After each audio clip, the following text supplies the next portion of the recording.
Yes, it's me again with a few timely tips for you.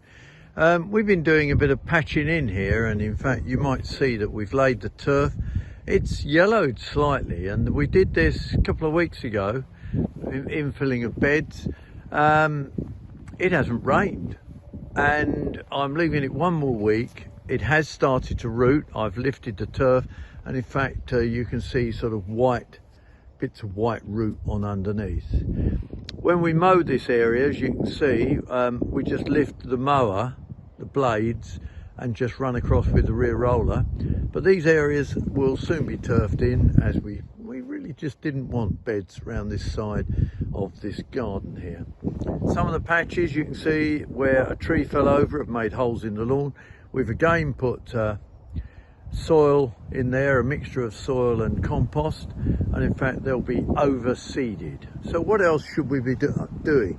Well, it's a reminder that you can prepare your ground ready for areas of grass.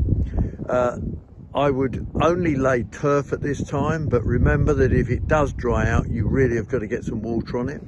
And seeding, I think, watching the weather across the whole of the country, that's the British Isles, it's been pretty cold, and I would actually leave it alone. Snowdrops, yes, there's a fair few snowdrops around here, and you'll see that, do you remember us showing you how we planted bulbs, daffodils in clumps, and there are some clumps. It's a reminder when you see the snowdrops that the other thing that you can do as soon as they've faded, if you want to move them to new areas, you can move them in the green. But please wait until the flower has finished. It's really important. This is a wild area, and we'll be able to watch this wild area in the future. We're tidying up the beds. We've been edging and we've been mowing because there's no frost after about 10 o'clock in the morning, and we've been able to get plenty of mowing done. Keep an eye out for weeds. They've definitely started to grow, and think about brightening up the house, around the house really. I'm saying the house you can brighten up with house plants, but outside, think about going to your garden centre and planting up some of those containers.